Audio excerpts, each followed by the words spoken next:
It's the Playhouse Podcast with Kat and JJ. Believe it. I missed everything. Missed the show? What am I going to do?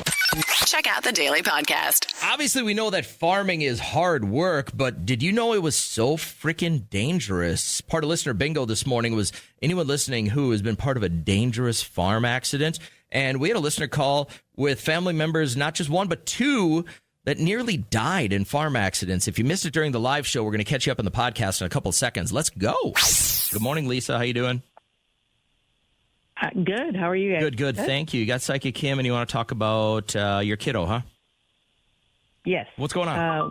My son has been looking for a job for a little while now, and I'm just wondering how long it's going to be before he finds a job, and even like what kind of field it will be in, because he's kind of looking anywhere right now at this point. Okay, so it's wide open for him. Kim, what do you see?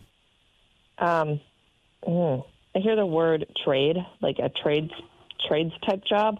Oh, wow, trades, and then there's something to do with like a factory. I hear it's not going to be his end-all be-all job. I'm not getting pulled more fall, and it sucks because I see him doing like little odds and ends type things. This summer, I even getting pulled to even a gas station. I know it's not ideal, but like quick trip or something like that, I'm getting pulled. And then it's like in the fall, I hear trades type job. It's not going to be forever, but it's something where they're showing he's got to get his foot in the door somewhere, and it'll lead to something great. But if he doesn't start there, I could see him fumbling all around, like trying to figure things out. But I hear trades, it looks more like, I'm going to pick on a cabinet shop, but it's not a cabinet shop, but something more like that, where you don't need necessarily a college degree, but it'll open up the other doorways inside of that company. Does he have an interest in a specific trade? Well, he wanted to go to school for like an electrician, but the classes are full for this fall. And so he can't even get in for this fall. Maybe find an apprenticeship this summer. Maybe that's the small little, mundane thing until classes open up. But you could learn so much with an apprenticeship. So, all right, that's the way he's headed, Lisa. Good luck. Okay, thank you. You're welcome. Yep. Hello, Missy. How you feeling? Okay, so you're I got you there. Take a deep breath. So we know that Missy is kind of fresh off a divorce, and because of that, financially things are quite different. So kind of what do you want to ask him here? Well, am I going to struggle with making the house payment and going from paycheck to paycheck for years, or is something good going to happen? I mean, I've had a lot of bad luck lately. Mm-hmm. So, I'll be honest. I do see you stressed. The feeling of stress overwhelms me for at least a couple years. It gets easier. Honestly, next year I see you selling your home. Or you're pulling in somebody else to stay with you. There's either you're going to feel like you're going to have to sell your home, or you're going to have to pull in somebody else to, say, live with you or something. I hear there's got to be another income coming in to help you out. Otherwise, I feel like you're going to continue to almost go downhill. And I know that's not what you want to hear. But you can manage it up until next year. Then I see your arms going up, and you're just like, I can't do this. I got to figure out another thing. And I see you almost panic, and they're like, you don't need to panic about it. Just get creative. And I either feel like somebody's coming in to live with you, give you a little extra boost in income that way, or it's like I feel like I'm working all the time. Is this kind of like a dominating thought for you now, Missy? No, I was kind of thinking that. I'm like, I was hoping something else, but, Mm-hmm. Have you, Kat usually, credits her financial independence to, pull tabs. So have you considered rippers? No. Okay. You got to really play your odds. Yeah. You got to see how many you marked off. You'll get a feeling one day, and you'll be like, I got to do some rippers. So in the meantime, I mean, occasionally I'll do a lottery ticket. Yeah. But I never went on that either. Yeah, it's just terrible advice. Don't take it. Well, Kim, are you seeing it lean one way or the other being best for her as far as selling or bringing on somebody else to help with the house payment? Is one of the two a better option? Bringing somebody in is the better option. Okay. Versus selling. I see if you sell, it kind of continues to follow you if you sell, because the rate of apartments and everything right nowadays, it's just getting ridiculous. Okay. So if you could stay in your home, great, but that's only if you can secure somebody to stay there. All right. Well, good luck, Missy. We appreciate you calling. All right. Thank you. Have a great morning. That's a tough one to bite. You know what I mean? Like, you want to stay in your house, but if you can't afford it, that's a tough one. Hi, Andrea. How you doing? Hi, good morning. I'm good. Good. We are too. Thanks for asking. So what's the number that seems to be following you around? 37. Okay. So is this, what do you mean when you say following you around? Just my whole life, it's everywhere. I don't know, it just randomly is, I just notice it all the time. I just don't know if it's a good thing or a bad thing. When I was 37, that's when COVID hit. Well, it's your fault. Like, you're really reading into stuff. There was no lab leak. It was all on Andrea. So now we know. Kim, did I hear you go, like a Charlie Brown, when you heard her say a number? No, I went, Oh, okay. Like, yep. So yep. What does this mean? So it's basically, okay, they're going to go into that. I heard it's her code. It is her. So we all have codes within our system. So if you write 37 on you, you're going to actually get a little bit more luck. It's a protection type number. It's your angels. It's like you needed a compass. So sometimes people need the north, south, east, west. They need the actual physical compass to know where to go. Where you, this lifetime is a little bit more of a spiritual type trusting life for you. And that number 37 is to say, yep, you're on the right path. Like, continue to go there. Don't doubt yourself. That's what 37 is for you. That you designed that number so your angels can communicate with you. Oh, that's awesome. Yeah, okay. which is coincidentally the same number of chicken wings I had last night. So it's like a positive thing. Here you are thinking you started COVID, and now it's just like your angel. Kim, can you verify that it's not Andrea's fault, COVID? Well, you can say it's not her fault. There's not a 0%. Is it a 0% chance? Hi, Felicia. How are you? Hi, guys. I'm good. How are you doing? Good. Tell us about the business you guys are investing in here. Oh, we got a lawn care business up in Bemidji, and my nephew's running it. So kind of family, kind of personal wants and needs and stuff. So I'm just wondering if it's going to go well, or maybe we should do something else with it. I just don't know. I just want a little direction, maybe. All right, Kim, what are you seeing here? You need to add things. So it's not just supposed to be that. I feel like I'm pulling in other things, getting kind of a little bit more creative. If you just stick with that, where you're currently at with, say, supplies and what you're reselling, I see a thumbs down. So I don't feel like that's going to be long-term success, but I can pull in other things, and I see you getting creative. I see other types of furniture. I'm seeing like umbrellas. I'm getting pulled to a lot more different things. It looks like a little bit of a storefront-y type thing in the future too. Like it looks promising if you gather more ideas. And I see everybody putting their heads together, saying, "Okay, what do we like? What don't we like? Like, where is our vision going? Where is our intention going?" They're like, that needs to be one of the key things for your business.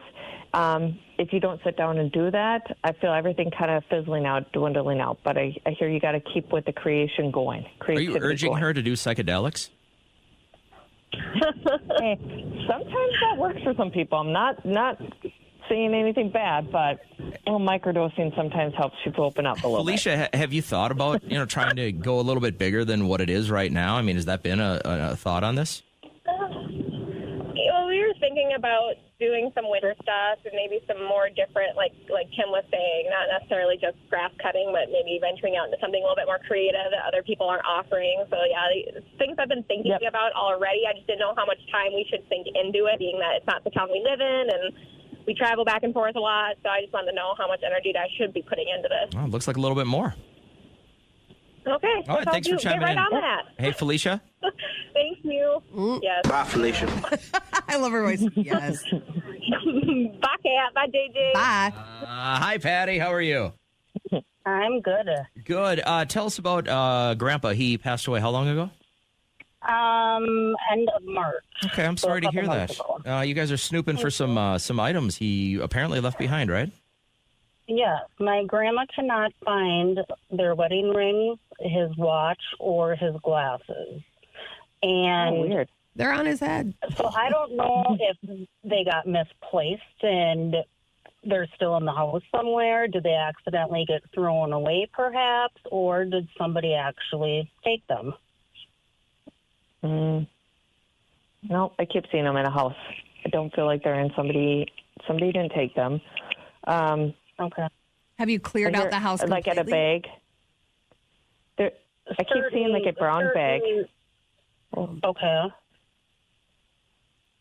Yep, brown bag, and then there's like a box of some sort. I can't tell if this is a very hard box or if it's just kind of like a cardboard box. Like they got shoved in there for some reason. There's like a paper bag, and then there's a box. I'm like, I don't understand why they're in there. And I feel like there's a dresser. There's a big, like, tall dresser, and I'm opening up the bottom dresser drawer, and there's, like, stuff in there, random. There's also a pants pocket. I feel like something's in a pants pocket, too. Like, that's going funny. there I to found the his driver's license in his pants pocket. Okay. So he was putting stuff in, like, really odd spots. And then the dresser, there's something underneath the dresser too. Yeah, I don't see it lost. Well, it is lost, but not out of the home. I'm like pulled to a bag. Yeah. So time to relook. Okay. A bag and a box. Yep. That's what I'm looking for. Yeah, that's Good luck. Kat's nickname for her relationship. All right. Have a great day. Thanks, Stop Patty. talking. We appreciate it. So tell me about your health concerns. Okay, so I have been battling depression for kind of my whole life, but recently I was diagnosed with anxiety, but I'm also losing a lot of weight. I think in the last 3 months I've lost like 20 pounds. I'm becoming forgetful. I'm bruising easy, but when I go to the doctor, all of my lab work has been fine. So I don't know if this is all in my head or if something else is going on with me. Kim, does she need to look another direction or what? Absolutely. You already know in your gut that something is wrong. So I will tell you, in standard Western medicine, they look at lab values in one way. If you go to a functional medicine person, they will take those labs and they will see something completely different. So take those labs to somebody who does functional medicine. And then, yes, you want to look into more like mold, fungus. Look into that into your system because you have that like hanging out. So yeast, mold, fungus, somewhere in that range that is affecting you. There is a thing called long haul COVID. You also have that. So you have kind of a few layers of things going on, but I hear get to a functional medicine person. You'll find your answers. All right, Chelsea, hope this leads you in the right direction. Thanks for your time. Thank you. Appreciate it. I got time for one more real quick. And again, we're going to have to make this quick, so I don't want to shove you through too quick, Chris. But what's your question about your relationship then? So there's this person that we kind of just hang on to each other, but I will be seeing them tomorrow and haven't seen them for a while. Is there any hope there? Like, No. should you be investing time in this relationship? Is that what you're ultimately asking? Yes. I heard right away, no, stop wasting your time. Stop putting your energy into something that's not going to like blossom and bloom. It looks great as a friendship, absolutely. But when you're looking at a strong relationship future-wise, I hear too flighty too flighty. So one of you is too flighty. So. Is that you, Chris? I can be. Then it's you. Yeah, but if it's something that you feel often, like, God, I wish he would just be consistent or make up his mind with things, then it's probably going to be like that for a while or forever. Yeah. Right. Probably not the end all, huh? Yep. Okay. Yeah. Well, hopefully this gets you kind of in the right direction. Maybe you can, vet it out, I guess. Thank you. All right, you bet. Have a great morning. Kim, interesting stuff this morning. Thank you so much for your help. We appreciate it every time we get to you. And again, this is what, is this 3 segments in a row where she hasn't cussed live on our show? Yes. Look at that. I would say it's a trend It's a now. new record. Right. Yeah, well done. You're doing great, kid. We appreciate your time as always. I hope you have a great day. Last week, someone lost an eye at bingo. Bingo! Bingo what bingo? Bingo! All right, time for listener bingo, and it works like this. Kat and I are each looking for something specific from you. Maybe you're somebody listening who is just not afraid of anything. This woman that was running a motel in Virginia saw that there was a cop outside, very afraid of a 6-foot alligator, and she just grabbed a blanket and just kind of kicked its butt a little bit, and it just walked alongside her. That is an alligator. How big is it? If I laid down next to it, probably about 6 feet. I would bring your dog inside. There's an alligator over here. She's like, no problem. I'm just going to shoo it away. Yeah. Good Lord. I'm on the hunt for anyone listening who has been part of a pretty terrible farm accident. Like I said, yesterday I saw a tractor on fire in the field, and I was like, geez, that guy's owed a bunch of money. How's Tammy doing today? I'm doing good. Good. How about yourself? We're great. Thank you for asking. Which one do you fit? JJ. Okay, you got I got yours. the farm accident. What happened? We've actually had 2 of them. One of them, my younger brother, when he was 12, got caught in a power takeoff shaft. Oh. And that's the power that runs your equipment. Yeah. Yep. And he broke multiple ribs, almost ripped his arm off. They reattached everything. He has all but maybe about 20% use of his arm. Wow, he got lucky. He did get lucky. How about the second one? What happened on the second accident? So my dad was running what they call a stock chopper. Yeah, I know what that is. Yep, and the bearing went bad, and he was 90. He's 95 now. And the bearing caused the field to start on fire, and because nobody was around and he thought he could stomp it out, he tried to stomp it out and ended up getting third-degree burns and losing all of his toes and part of his foot. And that's a great example. Like, you farm until you die, right? In his 90s doing that? That's crazy. Yep, he's 95 and he still helps put in the crop every year. Oh, wow. Good Lord. Wow. He loved it. Where do you guys live? Like, whereabouts? Family farm out towards St. Nick. Okay, wow, St. Nicholas. Well, tell the old man we said hi, and hope he has a better day today than those were. Oh, man, you can't stop that, man. He was right back out there the next spring. Good Lord. The true men's men. Like, I would quit altogether. I would be laid up in somewhere just having sponge baths and stuff like that. Thanks, Tammy. I appreciate it. I want to move on. We got a whole bunch of bingos this morning. Hey, Barb, which one do you fit? I said cat. You're not afraid of anything. No, I can't be, because my granddaughter is afraid of ladybugs. My son-in-law is afraid of butterflies. Wait. You said son-in-law. This man married your offspring and is afraid of butterflies? Yes.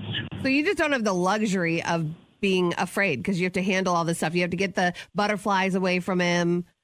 That's a big job.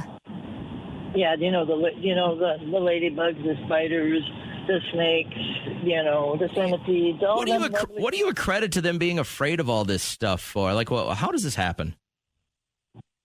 Well, my granddaughter's afraid of anything that can crawl on her. Okay. It totally freaks her out. And she's only 4. Yeah. What's with the son-in-law? What's with the butterfly thing, though? Why is that a thing? I don't know. He's afraid of the butterflies because he says he looked at one and through a magnifying glass and they've got 100 eyes. All right. Yeah, all right. You got a story for everything. As much as I'd like to continue to explore this, I do have to go. Thank you for the bingo this morning. I got time for one more. Why not? Hi, Sarah. Hello. What's going on back there? It sounds like a full room this morning. Yeah. Yeah, all right. First question is always, is it Sarah with an A or an H, though? What's an A? An A. So an H. Okay, an H, you said. Hello, Yeah, okay. my name is Sarah. That's Sarah with the H. That's right. Too bad if you don't like it, because haters gonna hate. All right, Sarah, which one do you fit this morning? I would say cat. Okay, so you're not afraid of anything, Sarah. Jason and Michael Myers. Yep. Okay, so they're fictional frightening. characters, but other than that, like in real life, you're not afraid of anything? All right, always a good talk, Sarah. Appreciate you being on the show. Have a great day today. Yep. Okay, see you. Adios. If you were to pick a state to do some town sizing in, Kat, what would be number one on your list? Wyoming. Okay. So this new trend is not going to big cities for your family vacation or your vacation by yourself, whatever the deal is, but to town size. So you downsize in cities. You go to a little itty bitty town. You enjoy the, I don't know, quaint nature of it. You get the little boutiques and coffee shops and stuff like that. But where would you go town sizing? And have you done this? Now, April, you have done this, right? Oh, yeah, for sure. So what's your criteria? Like you're only going to small towns? Oh, yeah. So, yeah, me and my husband, we love to go, like, to the Midwest. We have a rule that it has to be 1,000 people or less while we're vacationing. Okay. This is crazy. Like, That's where do you so stay? charming. Where do you go to eat? Like, I only figure, like, bigger cities. I mean, 1,000 people is really, really small. Like, what do you do in those towns? I mean, we make friends with the locals. You know, we look up things before. It's just a charming little cities. We love it. Yeah, Little I would love that too. Like, what's your favorite thing about a charming little city? Like the little boutiques, or sitting and people watching, going to little. Oh yeah, the mom and pop shop. Yeah, you know, eating with the locals. Like it's so much fun. Honestly, you get the best experience. Adopt me, take me with you. When you guys do this, do you drive there? Because my biggest fear would be like you're not going to fly into a little city, so I'm assuming you're always driving, right? Oh yeah, we're driving for sure. We're driving. We're VRBO, all of that. Only 1,000 people or less, though, so you will not vacation anywhere in a big city. No. We want to support the little small businesses, the small towns. We love it here. That's so cute. Yeah, I like that. Now, Wes, hey, real quick, we talked off the air for just a half a second. Yours isn't necessarily looking for small towns, but you were following who? Well, I'm from a small town originally in Ohio called Troy, Ohio. Okay. And we have a different definition of small. Apparently, it's about 20,000 people, not 1,000. Okay. But that is small relatively for towns. It's and Mumford and Son would pick, if you know the band, they would pick a few cities like this, which are like iconic. They thought most picturesque city that represents America, crossroads of America kind of thing. Mm-hmm. And they would do 4 concerts a year. And they actually did one in Troy, Ohio, where I grew up. And it was just awesome. Because did the whole city just get set on its side when a group like this moves in? I bet it was great for cash flow. It was great for cash flow. It was great for the local economy. They also they brought in like camping areas, so not many hotels accommodate for everyone. Sure. But enough of a heads up where the city was prepared to really bring in this big of a crowd and watch Mumford and Son play a concert at the high school stadium where I used to play sports. So did this make you follow them to other small cities? Have you kind of followed the band to any of the other tiny cities? I definitely followed the band a lot more, and actually there have been some updates about people discovering the town of Troy, Ohio, how cute it was, and many people have gone back for some of the other local events that they have. Okay, now. so other than Mumford and Sons being there, sell me on Troy, Ohio. I'm Googling. Troy, Ohio.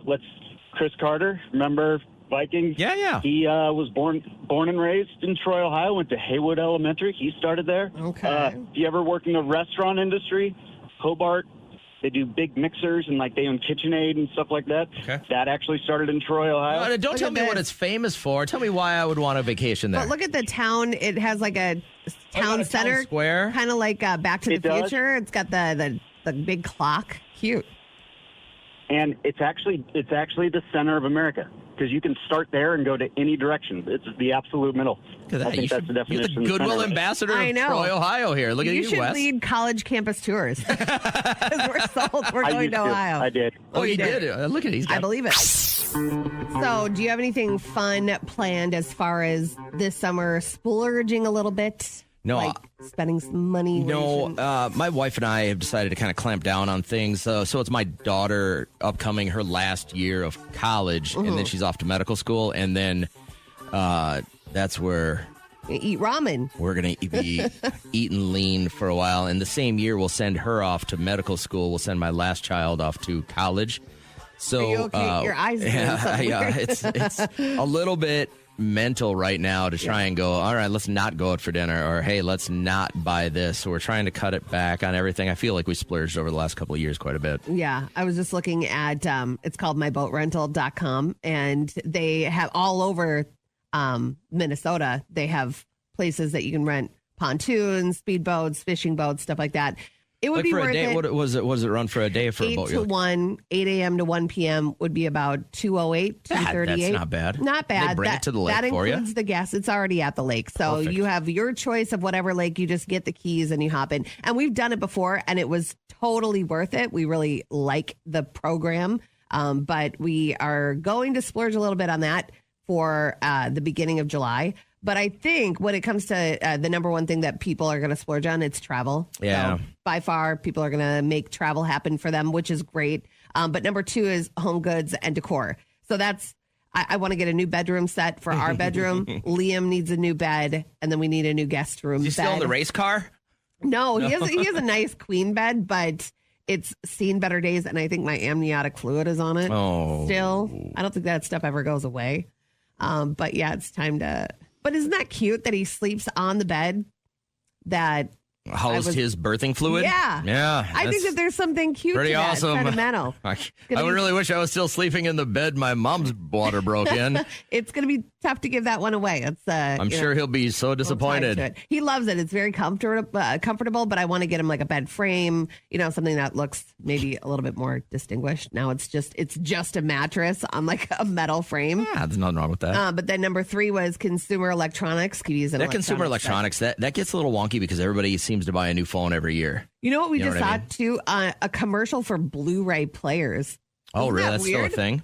That's what Derek said. He's like, oh my gosh, that's still something. that people Record need. players made a big comeback over the last decade. I know a lot of people that have record players in their home right now. We don't have one DVD. We have one DVD. It's the movie Waiting with Ryan Reynolds. That's it. We have one DVD in our house. We don't have. Yeah, when Any we other moved a year movies? ago, all of ours got given away or sold at a garage sale. I don't think we own. I don't have a way to play a DVD. And then some saying groceries they're going to splurge on.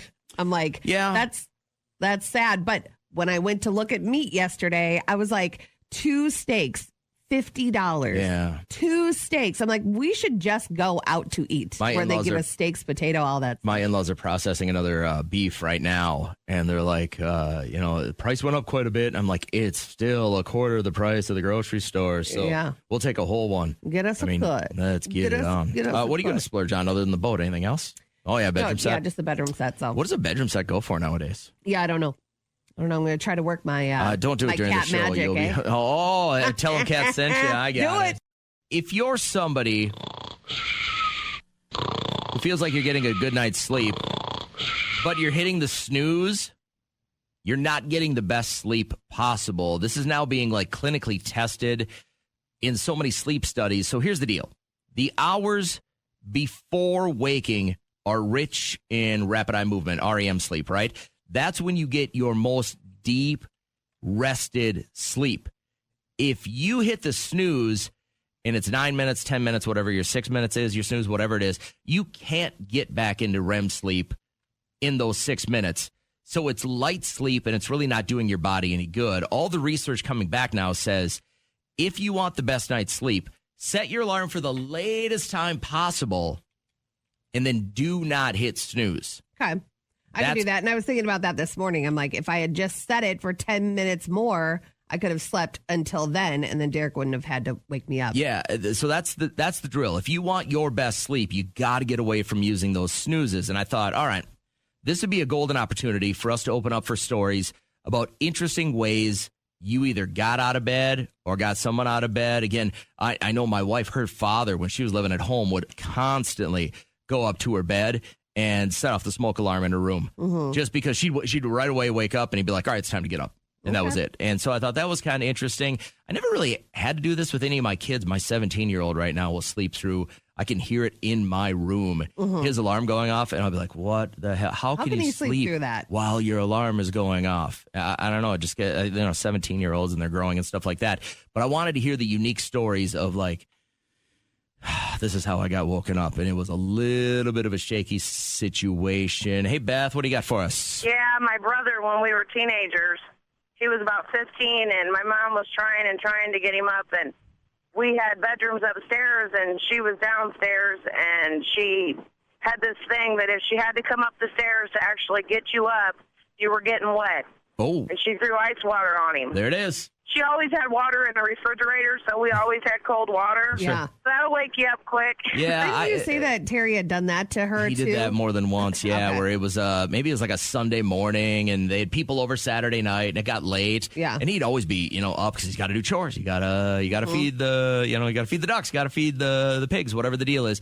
And it was very, very common for her to wake up with a glass of water over the head. Oh my God. I would be nervous. I wouldn't be able to soundly sleep knowing that could happen to me. On a little bit of a different scale here, Brittany, what do you got for us? Okay, so this is something I did to a family friend. Okay. He was staying at my uncle's house, and he had his shoes right next to the couch. I went and got my uncle's shaving cream, and I put it on his hands, and then I also put it in his shoes. Classic. When he woke up, he smeared his face with shaving cream, and then he went to go wash him off. As he put his shoes on, he discovered the shaving cream in his shoes. See, now I wouldn't be mad about the shaving cream on the hand thing. But in the shoes. Don't put it in my shoes. Yeah, you'll That's wreck a 'em. nasty look. You've been awakened in a less than pleasant way. You got a story for us? I'd love to hear it. Did your kid have any trouble turning summer on and school off?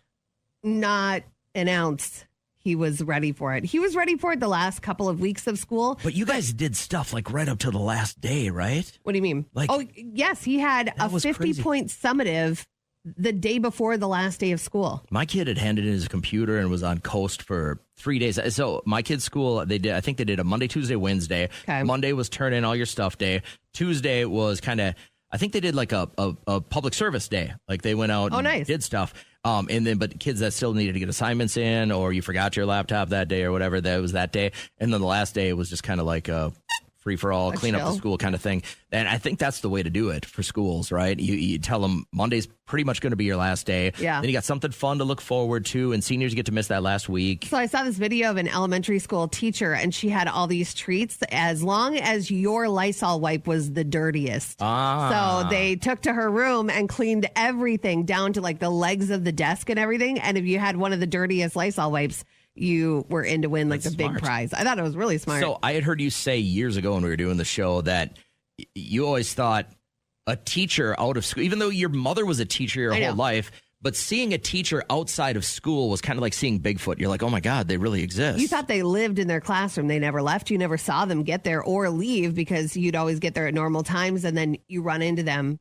at the county market. We were kind of talking about this during commercial breaks and in between songs this morning, because really early we got an email or a text from a woman named Emily, and we're going to be able to have her on next. She's going to join the show, and I want her to tell you what happened with her kid and his teacher from this last year outside of school. She just said he had a run-in. He was out with his friends, but she didn't really elaborate because we said, hold on to it. We want to hear what went down. But we could tell that it was some kind of friction. Something happened between her. So that's like seeing a cop out of uniform. Mm-hmm. Can you really kind of be mean to him? You know what I mean? Right. Like if you see your teacher outside of school, what kind of interaction is actually allowed? I think that's what we're going to get into next. You got to hear it.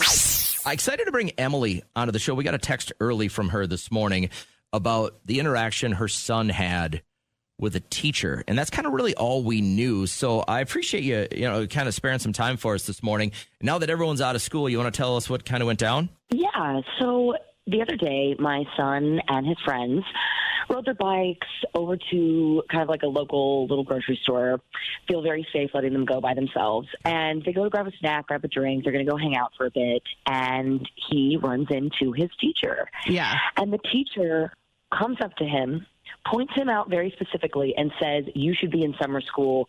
You did terrible this year." Wow. And no chill whatsoever. Jeez Louise. So was she like that when he was in her class? Was she not so nice of a teacher, or why is she holding this back until summer? There is no indication that my son failed anything. She never let me know that, who is the adult, the parent. Dang. Yeah. Instead, calls out my child in front of his friends in a very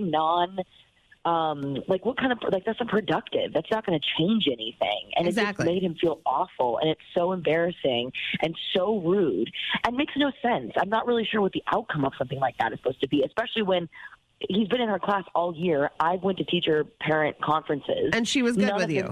Oh, yeah, absolutely. This is odd. This is weird. This feels to me like she was holding back the whole time or something. But maybe you just caught her on a bad day. I don't know, but maybe, the fact that she zeroed in on him in front of his friends, which was probably pretty embarrassing too. I mean, he was so humiliated and felt awful as well. Because, I think at the end of the year, you think you're done with school. Job well done. And then to come back and say something like that, I don't know if she's kind of on one of those little, last-minute rages. She's got to retire soon. And it's just, maybe. so good to, yell at a student. But that could be safe to think. Furious. I would think that if I was a teacher when summer break rolled around, the last thing I'd want to do was interact with those kids again. So if I would give them the nod and hope you're having a great summer and move right along. But she specifically called your kid out. This is crazy.